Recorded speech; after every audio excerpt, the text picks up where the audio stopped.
કૃષ્ણ બાળકો, અગાઉના વિડીયોમાં આપણે ચેપ્ટર 3 સંખ્યા સાથે રમત એમાં સ્વાધ્યાય 3.1 કરી રહ્યા હતા.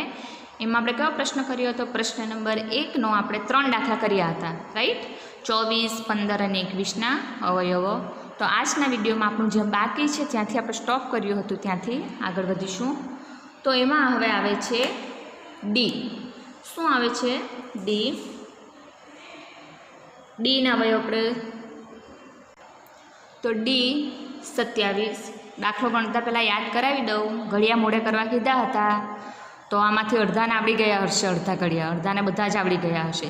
સમજ પડી? અને નહીં આવડતા હોય તો કન્ટિન્યુ રાખજો મોઢે કરવાનું, કમ્પલસરી. જ્યારે આપણે મુલાકાત થશે હું ઘડિયા પૂછીશ સૌથી પહેલાં. તો સમજ પડી? એટલે ઘડિયા મોઢે કરી નાખજો, વારંવાર બોલું છું. જોઈશું 27ના અવયવો. તો સૌથી પહેલાં તો શું લખી દેવાનું હોય છે? આપણે 27 જેના અવયવ પાડવાના છે એ રકમ લખી દેવાની, એના ઉપર કરી દઈશું રાઉન્ડ. પડે છે સમજ? હવે જોઈએ હવે 27ના અવયવો. તો પહેલાં તો શું આવશે? 1 અને સંખ્યા પોતે. 1 અને સંખ્યા પોતે. કોઈ પણ સંખ્યા હોય અવયવ લખવા કે એટલે 1 અને સંખ્યા પોતે, આ બે વસ્તુ તો લખી જ દેવાની તમારે. આ અવયવ તો આવવાનો જ છે, નાનામાં નાનો 1 અને મોટામાં મોટો સંખ્યા પોતે.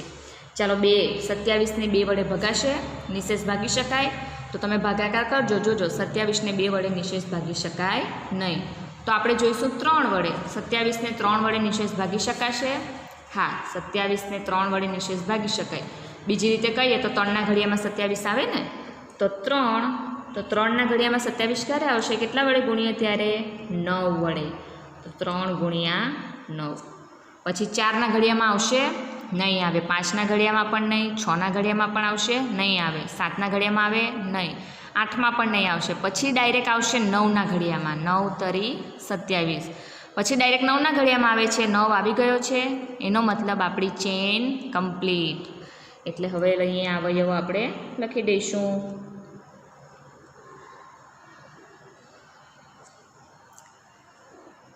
શું લખવાનું? 27ના અવયવો. 27ના અવયવો બરાબર 1 થી સ્ટાર્ટ કરવાનું. 1 પછી જો મેં તીર કેમ પાડ્યું છે એટલે તમને ખબર હવે. પહેલાં આમ અવયવ લખી દેવાના, પછી આ બાજુ આવવાનું અને પછી આમ ઊંધું જવાનું. સમજ પડી? એટલા માટે મેં તીર કર્યા છે. જુઓ તો 1, પછી આવશે 3, પછી કયો? 9 અને છેલ્લે કયો આવશે? 27.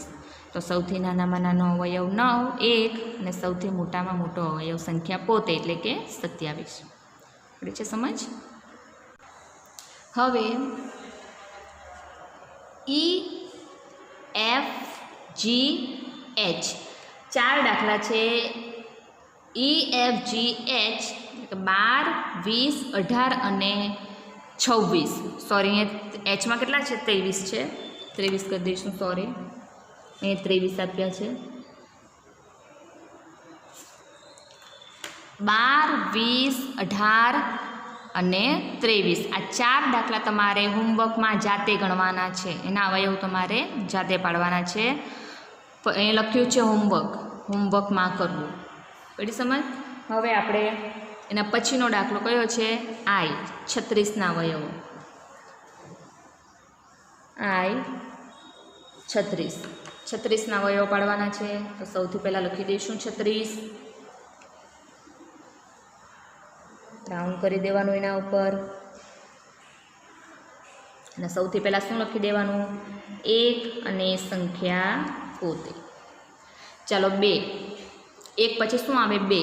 તો 2 વડે નિશેષ ભાગી શકાય? 2 વડે ભાગાકાર તમારે રફ નોટમાં કરી જોવાનું. સમજ પડી? તો 2 વડે ભગાશે. 2ને આપણે કેટલા વડે ગુણીશું તો 36 આવે. જો તમને ઘડી આવડતા હોય તો તમારે ભાગાકાર કરવાની જરૂર રહે જ નહીં. સમજાય ને? તમને એમ ખ્યાલ આવી જાય કે કઈ સંખ્યાને આપણે 2 વડે ગુણીએ તો 36 આવે? તો 18. 18 દુ 36 થાય ને, એટલે કે 18ને આપણે 2 વડે ગુણીશું તો શું આવશે? 36. ચાલો 2 પછી શું આવે? 3. 3 વડે ભગાશે? હા, 3 વડે ભગાય. તો 3ને આપણે કઈ સંખ્યા વડે ગુણીશું તો 36 આવે? 12. 12 તારીખ 36. 12 તારી 36. પછી આવે છે 4. તો 4 વડે નિશેષ ભાગી શકાશે. 4ના ઘડિયામાં આવે ને 36, તો લખી દઈશું 4. તો 4 નવા 36. 5 વડે આવશે નહીં, આવે 6 વડે. 6 વડે આવશે. 6ના ઘડિયામાં આવે છે 36, તો અહીં લખી દઈશું 6 ગુણ્યા 6.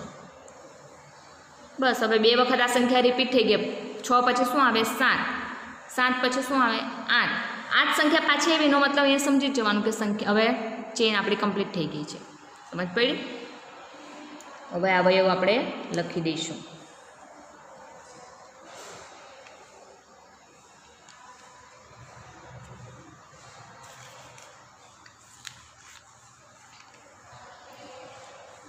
છત્રીસના અવયવો પહેલાં અહીંયાથી સ્ટાર્ટ કરીશું.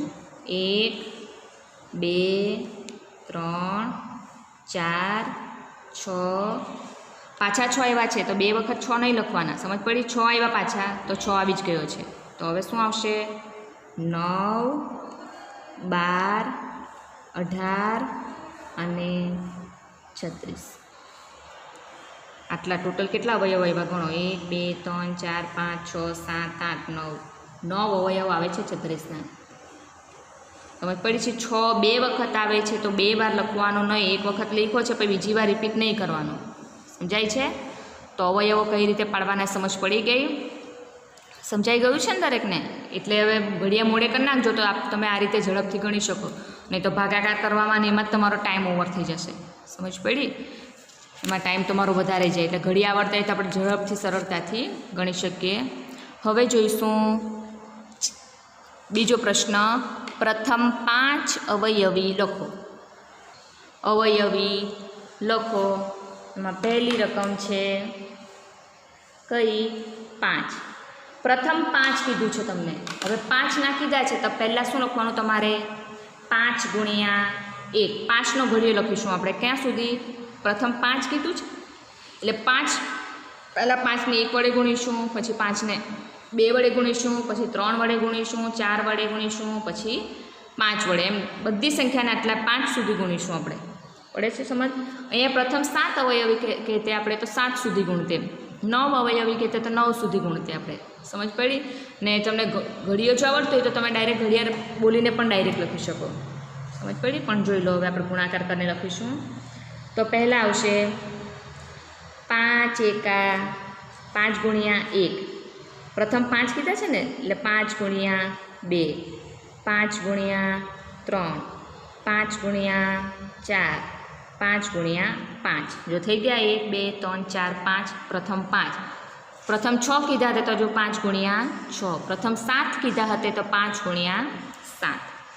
તો હવે આપણે ગુણાકાર કરીએ ના. 5 એકા 5, 5 દુ 10, 5 તરે 15, 5 ચોક 20, 5 પંચા 25. તો આ જે અવયવ છે તે શું છે? એના અવયવી. આ છે એનો ફાઇનલ આન્સર. સમજાયું? તો લખી દેવાનું નીચે કે 5ના પ્રથમ 5 અવયવી.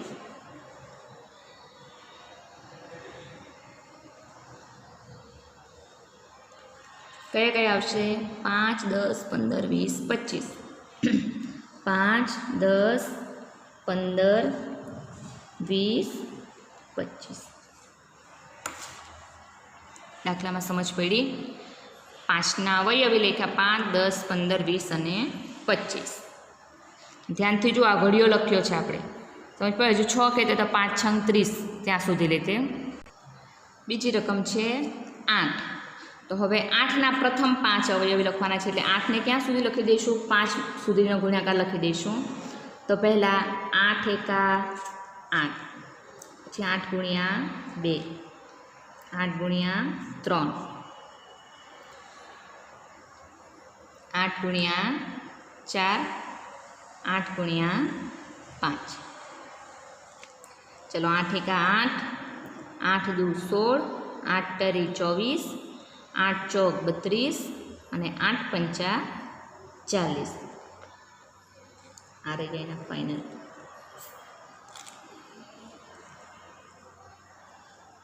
समझाયું? हवे नीचे लखी दईशुं आपणे के 8 प्रथम 5 अवयवी। प्रथम 5 अवयवी कया कया? 8, 16, आ आपणो आंसर छे, समझ पड़ी? 16, 24, 32 અને 40। समझाયું? ત્યાર પછી જોઈએ 9। તો 9 પ્રથમ 5 અવયવી। 9 પ્રથમ 5 અવયવી।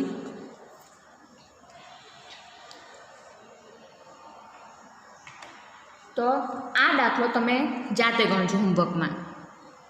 અહીં મેં લખી દઉં છું, હોમવર્કમાં કરવું, એટલે તમને પણ પ્રેક્ટિસ થાય ને।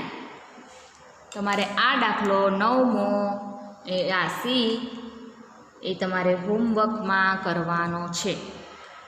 9 અવયવી એટલે 9ને તમારે ક્યાં સુધી ગુણવાનો? 9 1 9, 9 2 18 એમ 5 સુધી ગુણાકાર કરવાનો છે 9નો। સમજાયું? નેક્સ્ટ જોઈશું। ત્યાર પછી ક્વેશ્ચન 3, ઊભી હરોળ 1ની સાથે ઊભી હરોળ 2ની સરખામણી કરો। અહીં જોડકા આપ્યા છે, એ પણ તમારે હોમવર્કમાં કરવાના છે। હવે તમને આઈડિયા આવી જ જાય એમાં। અવયવો અને અવયવીને લગતા જ જોડકા છે। જુઓ તમારી ચોપડીમાં, જુઓ દેખાય છે? ઊભી હરોળ 1ની સામે ઊભી હરોળ 2ની સરખામણી। આ જો ઊભી હરોળ આપી છે, અહીં ઊભી હરોળ 2 આપી છે। તમારી ચોપડીમાં પેજ નંબર 50 પર જ છે। 35, 15, 16, 20, 25 અને આ બધા અહીં અવયવ અને અવયવી આપ્યું છે। દાખલા તરીકે પહેલું છે 35, તો આમાંથી શું આવશે? 35 એટલે 7નો અવયવી। 35 એ 7નો અવયવી કહેવાય ને, 7ના ઘડિયામાં 35 આવે છે એટલે। તો 35ની બાજુમાં તમારે લખવાનું 7નો અવયવી। સમજ મળે છે? આ દાખલા તમારે, આ પ્રશ્નો તમારે જાતે હોમવર્કમાં કરવાનો છે। એટલે તમારે ટોટલ કેટલા પ્રશ્નો થશે? સી આયરું આ હોમવર્કમાં કરવાનું એ, અને બીજું આવે છે પ્રશ્ન નંબર 3, ઊભી હરોળ અને ઊભી હરોળ સામે 2ની સામે સરખામણી કરવાની છે। આ 2 પ્રશ્નો તમારે હોમવર્કમાં કરવાના રહેશે। અત્યારે આપણે કરીએ છીએ પ્રશ્ન નંબર 4।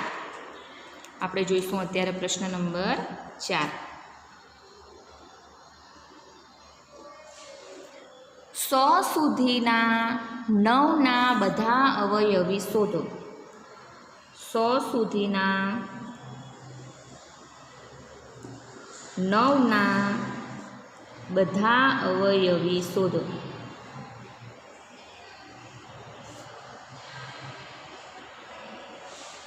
સો સુધીના એટલે ત્યાં તમારે 9ના અવયવી ક્યાં સુધી લખ્યા કરવાના છે? 100 કરતાં વધી જાય એટલે સ્ટોપ કરવાનું।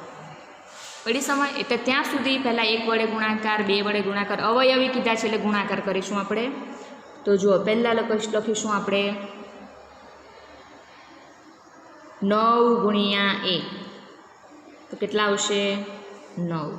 પછી 9 ગુણ્યા 2, કેટલા આવશે? 9 દુ 18।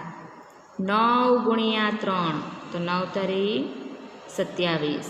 9 ગુણ્યા 4, તો 9 ચોક 36।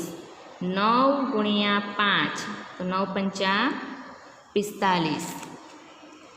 9 ગુણ્યા 6, તો 9 છંગ 54। પછી 9 ગુણ્યા 7, તો 9 સત્તા 63। 9 ગુણ્યા 8, તો 9 અઠ્ઠા 72। 9 ગુણ્યા 9, તો 9 9 કેટલા થશે? 81। જો 100 કરતાં બધી સંખ્યા નાની છે એટલે ગણતા જ રહેવાનું છે। જે 100થી વધી જાય એટલે સ્ટોપ। 9 ગુણ્યા 10, કેટલા આવશે? 90। 9 ગુણ્યા 11, કેટલા આવશે? 99। પછી જો 99 આવ્યા, હવે 9 ગુણ્યા તમે 12 કરો, 9 ગુણ્યા 12 વધી જાય, કેટલા આવશે? 108। 12 108 થાય ને? તો 108 તો 100 કરતાં વધી ગયા। તમને તો શું કીધું? 100 સુધીના, તો 100 સુધીના અવયવ આવી ગયા। આ રહ્યા જે કર્યા છે આ બધા 100 સુધીના અવયવી, સોરી અવયવ નહીં, અવયવી।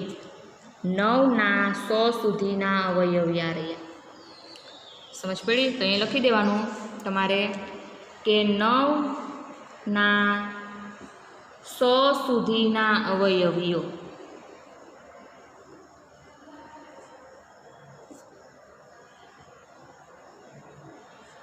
9ના 100 સુધીના અવયવીઓ આ બધા લખી દઈશું આપણે. 9, 18, 27, 36, 45, 54, 63, 72, 81, 90 અને 99. સમજ પડે છે? તો અહીં આપણે સ્વાધ્યાય 3.1 જોયું. 4 પ્રશ્નો એમાંથી તમને મેં હોમવર્કમાં આપ્યા છે, તમારે જાતે ગણવાના છે. સમજ પડે છે ને? એટલી વસ્તુ તમારે જાતે ગણ નાખવાની છે. તો હવે પછીનો ટોપિક છે અવિભાજ્ય સંખ્યાઓ અને વિભાજ્ય સંખ્યાઓ. નામ તમે સાંભળ્યું હશે. અવિભાજ્ય સંખ્યા કોને કહેવાય અને વિભાજ્ય સંખ્યા કોને કહેવાય. અવિભાજ્ય વિભાજ્ય એકબીજાના ઓપોઝિટ વર્ડ. તો સૌથી પહેલાં જોઈશું અવિભાજ્ય સંખ્યા. નામ પરથી ખબર પડી જાય. અવિભાજ્ય એટલે કે જે વિભાજ્ય ન હોય તે કેવી? અવિભાજ્ય. જે સંખ્યાને એક અને તે સંખ્યા પોતે એમ માત્ર 2 જ અવયવો હોય તો તે સંખ્યાને અવિભાજ્ય સંખ્યા કહે છે.